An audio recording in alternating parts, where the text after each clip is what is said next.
there is sometimes there's no time. Then there's a case where, well, we have this prototype, the thing was negotiated. Well, okay, we can sell you the intellectual property, so you can use it. But then the student said, well, we have to open the prototype so that we can, do it again and replicate it and so on. So they had no permission to open the prototype. So I think we have some time to bring into the university the culture that if we mix the two worlds, we can all do what we love. Okay, and that's I think how I see it. Regarding entrepreneurship education, I think this is very, very important, both for at PhD level and at master level. Maybe you heard about the European Institute of Technology, EIT. So the EIT model, at this point in time, both for masters and for PhD, they have included an entrepreneurship training. One message I got a couple of weeks ago from one of our students, you know him, is Rui Oliveira, one of our entrepreneurship students from Biotechnology. His project was selected to go to the competition for business plans for the European Space Agency. So they opened an European-wide, and was one of selected to go there and is presenting this thing in 2008. And he told me, well, I'd like very much, I'm in the UK, in London, and I'd like very much to do the PhD sponsored by the company where I'm currently working. And he said, I managed to have a meeting with CEO last week. I told him that one of my values, one of my skills that would worth for him to think about was that I have entrepreneurship training. I gave him the executive summary of my business plan so that he knows what I can do. So this was, if you like, his selling speech. So have me as your worker, pay for my PhD here at, I don't know, Imperial College probably. And so I really believe that these things are changing, and the entrepreneurship trainings really makes a difference. And I think the new generation, if we make an effort, will go much further than we have so far. Thank you. Okay, thank you. Before we continue to discuss the topics, I don't know if any of you want to make a question based on the experience presented. So. Okay, so I would like to ask all the speakers, what do they think is the role of spin-offs in all this academia-industry relationship, and also with the entrepreneurship side of things? What do you think is the role of the spin-offs? Well, I actually created one, so I should know this. What it allowed me to do was, when you start a company, you immediately start having costs associated with running the company. So, and if you're talking about the standard biotech company, and I'm sure both of my colleagues also know this, it can get quite high quite quickly. So during 3 years before we actually get some real money, we were able to do precisely the proof of concept for our product. We were able to show to future investors that doing a blind study, our results would be as good or even better than what other technologies were offering at the moment. And we were able to do this in 2 years for less than 100,000 euros. Whereas just for you to have an idea, since we've become a company, we're talking about maybe 300,000, 400,000 euros in less than 2 years. So this is the difference in terms of value that you are facing when you have a spin-off, where you can use the university facilities to do your research, versus a company itself, where you start to have your own lab, you have to have your own people, you have to have your own reagents, you have to pay yourself for the patents, so there's a lot of other things that you have to start paying that in the end will amount to a lot of money. I'd like to add to that, spin-off is really a focus. I mean, for the coming 2-3 years, the department is not going to publish Nature papers, but the spin-off is focusing on what's the real problem that we're going to solve. I've got this great technology which comes from the institute or the department, and now we're going to solve a problem. And probably the problem that they end up solving is going to be quite different from what they thought they were going to solve. And that's what happens when you focus and when you start asking on the outside world what's the real issue, what's the unmet need. And like with this ulcer, the diabetic foot, you know, it can go all directions. And spin-off allows you to do that, but it also it frees the professor of having to create new science all the time. If he's funding the spin-off, it has to give new papers all the time. And that's not the, from an investor's point of view, it's interesting as advertising, but that's all it is. As an investor, you want to actually see it going somewhere, touching a patient. This opens one of the topics, that is the funding in biotech. Most of the companies that I know are basically spin-offs, either from industry, either from academia. The source of the technology was developed inside of industry or academia. Do you see an opportunity to not having a model of spin-offs? So someone has an idea, identify problem, and by its own create a solution in biotech. So what can start doing like that? You see many examples. If you have money, you can do that. If you don't have money, you're going to have to take from the company that you work for, or take from the institute that you work for. You're going to have to take that idea away, and you're going to have to ask permission. So yeah, then you're a spin-off. But I honestly don't see a big difference between a spin-off and something which is totally out of the blue. I mean, it's all about taking the idea and applying that focus and going through years of frustration. Yeah, to get it done. I mean, yes. The term spin-off is only something that you can look back to once it has achieved something. I don't see the big distinction between a spin-off or something which was set up without any strings attached. It's a name. It's basically a name. Yeah. Maybe advertising serves a little bit. It's nice to approach someone and say, hey, this is a spin-off. Oh, for the Rector Magnificus, it's great that he can announce that he has 10 new spin-offs. Yeah. But that's it. They never answer how much money it made. Yeah. Yes, my question for instance, your companies is a spin-off your research, basically, of your group. Yeah, at the moment we don't have a product, yeah. Yes, yeah. And it was not expected to have a product until next year. But what Mike was saying was actually very true. I mean, the term spin-off is, it's something that it's nice in the year, but as long as you get the job done, you don't really need to have a spin-off or create a spin-off. But sometimes it helps to, in the contact of certain people or certain future investors. I have a question to the audience. Of course. I mean, we're talking about researchers versus entrepreneurs. And then I really don't see what the difference is. I mean, entrepreneur is a definition that's someone who gets money to deliver his dream. But if you're at the lab bench, you're living your dream. Why the hell are you there if you're not doing that? You can be an entrepreneur behind the lab bench. Of course. You can organize technicians who you have no command over. I mean, you're not their boss, but you can try to get them interested in collaborating with you. You can talk to your professor and get a project done. When I was a student, a master's student, I brought two professors together who had never talked to each other, who were great minds in their own field, where I was applying tumor virus technology from humans in plant bacterial tumor systems. And I mean, both of them never thought about it, and it was just combining it and talking to them for 2 hours.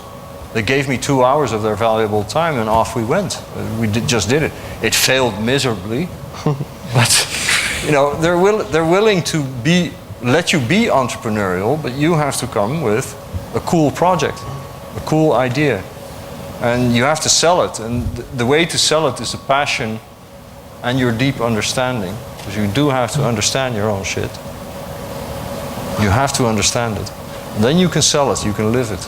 So you know, an entrepreneur is something that is now being glorified because the government doesn't have any more money. Be an entrepreneur, get your own money. But you can be an entrepreneur in your company, in your institute. I don't see that big difference. And the ball will roll anyway.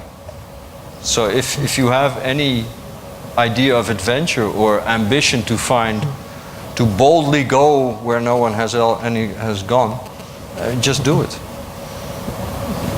and fail. Don't be worried to fail. A very important point that you just made in your presentation was be prepared to let go. I mean, you cannot always. I mean, if you have a good idea, it's built on 10 other ideas that you got from the universe around you. It's not yours. It's coming out of your mouth, it's coming out of your hands, but it's coming from 5 other directions, and you can also let it go at a certain point. And where does a spin-off come in? That's where an institute or a company no longer can do the best with that idea. They have to let go. They spin it out, or they can't control it anymore. That's very interesting. For instance, one of the topics is the role of having a PhD in such life science. How did it open the opportunities to work in academia, industry? Because you can start being an entrepreneur without a PhD. You can start a biotech without a PhD. Sure. The degree, but the real understanding of the science is important. It's important to develop in the science before going to create a company or a project. What's your opinion? You can start, for instance, Nuno, if you know. Well, I might have a little bit of a strange opinion on this. I had a discussion while I was doing I was still doing my master's degree with a colleague of mine, and we were discussing if we actually needed all these people to have degrees and then to have PhDs in our country because we don't have any industry at the moment.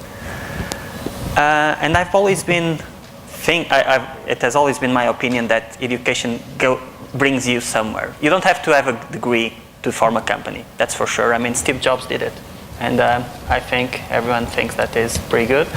But in my opinion, when you go into academia, maybe it's not as much about learning a specific subject. It's about all the atmosphere that you have on your side. It's about contacting all the people that you have on your side. It's about coming to events like this, that you probably only come to this if you are in academia and you are studying for something. So I do think that the PhD has a role. For me, it was crucial because it was during my PhD that I developed this technology. And for the bio area, I do think that in most cases, doing a PhD is quite helpful, but it's not crucial. It really depends on you, and you have to see what you are at a certain moment and understand whether you are able to do it immediately, or if you prefer to spend more time doing a PhD and investing in it and then creating your company or doing whatever you want. For me, I knew that I wanted to do one, and I think it was quite a good choice for me. But I guess the commonality is that whether you're a PhD who's done a thesis for 3 or 4 years, or if you had a middle education like my brother, and he's a millionaire by now, doing microelectronics, he ruthlessly focused on the selling process. That's all he did. He focused on his customers, and like a PhD, he knows his customers. Like, you know your molecule, he knows his customers. And as long as you can apply a focus, you're going to get somewhere. So maybe I can also bring my opinion? Yes. So I will tell again a story. So we had a project with an American company, and all the people I interacted, they were basically PhDs. Guess where? MIT, Harvard. So top class people with the highest education possible. This means for me that if MediaOmics is going to have as customer that company, I want that my people has the same level of education. So I want them to have a PhD, the best possible in the key areas in order to be at the same level. This is absolutely clear. I want to ask you also a question, because you said that you finished your PhD and you had troubles to find a position here in Portugal. Looking now,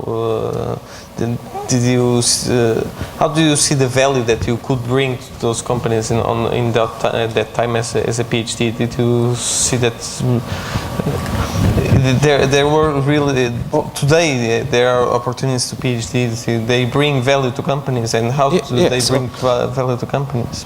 A lot of value, of course. And I'm not speaking for me, but this is strategically the companies based on innovation. They don't have the capacity in-house to have all the areas sufficient to support the level of innovation that they need. So they will outsource. It is impossible even for a big company to have the top people in that particular area, because innovation happens stochastically in some place. Okay, it can appear in Singapore, or it can appear in some place, and the company needs to be aware, searching, looking for that, and then go there and hire a service and ensure that innovation. So this is what all the big companies do if they are looking for opportunities at universities. This is key for them. Mike, in your experience, you see that there are plenty of opportunities for a PhD to enter the world of industry. You worked in the big companies, and they of course have plenty of PhDs there. But in biotech in Portugal, sometimes it's difficult to find those positions. Well, one is you can create them yourself by just huddling together. The other thing is go outside. I mean, these two gentlemen did it, got their inspiration by going outside. And when you travel abroad, and I guess the foreign students here can testify to that, when you are abroad and you have to manage yourself there, you have to perform in a totally different setting. You learn a lot about yourself. And you start, again, I use the word too often now, you start to focus. Because you've got all these difficulties and all these opportunities and challenges, but you need to get your diploma, so you focus. Nobody else, there's no distraction there. I would say, look, for an environment where there's not much big industry, the small and medium-sized enterprises and the knowledge industry is the way to go. I guess the Portuguese government has acknowledged that. They may not yet be supporting it to the full extent. But I was talking to the two gentlemen. Can you raise your hands? Just have a look at their poster and their demonstration. And I said, where are you going to get your money? Your first 100,000 euros.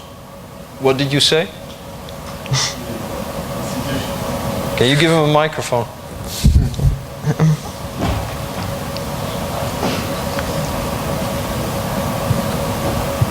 So let me just introduce what I saw there. They had built a human-machine interface, and the demonstration was little blocks with pictograms of music instruments, and depending on how you position them, the composition changes. And then you said... I think our first answer was we don't know, and next was public institutions or research grants. Yeah, they were demonstrating their musical interface with disabled children in hospitals, because these children cannot, they can't understand how to work with a computer, but they can move things, and so they were making music. So now these institutes or the VCs, They don't have that money, or they would be asking a lot of difficult questions before you get your first 100,000. And in your technology, that's probably all you need. You don't need much more. So I asked them, where do you get your first 100,000? Where did we end? Okay, so it's from the people that need our product. In this case, it would be the parents of our patients, children with developmental disorders. You guys are, I mean, I'm not very good at Facebook, and I've got a LinkedIn account, and my wife told me how to use Facebook, and then I found my old schoolmates. That's how far I got. But social media is the way to do crowdfunding. And their first 100,000 could come easily from 1,000 parents. And not just in Portugal, by no means at all. It can come from anywhere. If I could give my child the opportunity to make music in that way, I would gladly give 100 or 1,000 euros. If I had a disabled child, I would do that. And this is typically what's happening right now in Europe and in America. I'm not talking to VCs anymore. I only talk to customers. And for the diabetes company, we're actually preparing to go crowdsourcing. And think about it. Or where would you get your first 500 euros 1,500 euros to file a patent? Where would you get it? Come on, give me some ideas.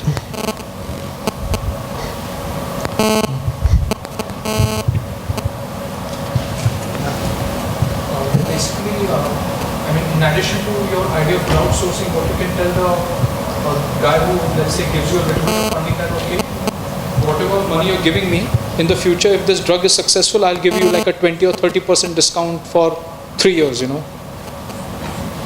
Where are you going to get your first 1,500 euros to file a patent?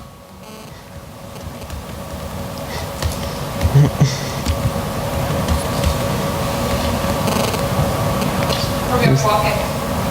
Say again? From your pocket, your own money. You've got 500 in your pocket. You need 1,000 more. Huh? No, ask me. Yeah, ask him. You believe in me? Give me 1,000.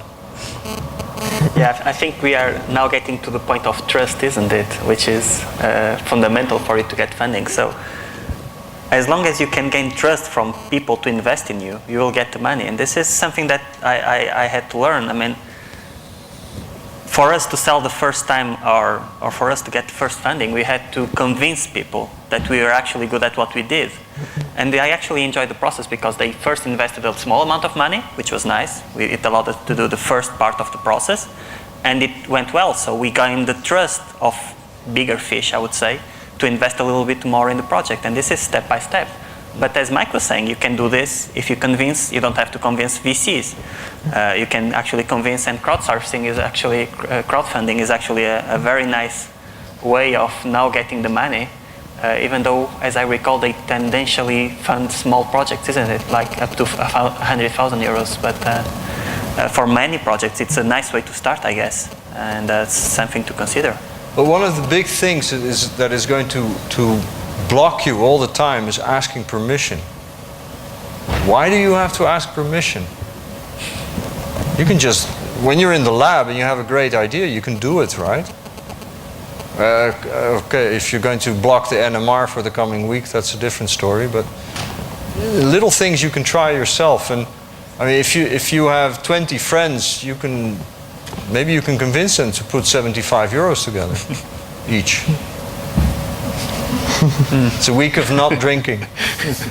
No fado parlor. I think many people will come to talk to you outside just to ask you for money now, Mike. Yeah, well. I would try. Who knows? You'll have a workshop related in creating companies. But this is basically transfer. Well, let me turn it around. Why would I put 100,000 into your project if you are not putting in 1,500? Why would I do that? If you cannot organize people around you to believe in what you do, maybe you don't believe in what you're doing. That's the message that you're giving. Give me 100,000, then I'll make it happen. You know, if you can make the first little steps, just to get into that process, the groove of, wow, they actually believe me. They actually somebody's giving me something. That's a kick. It's a high. And once you get into that, and you don't have to be owner of a company to do that. You can just organize a project to convince your professor to give that freedom to do that little thing that you wanted to do.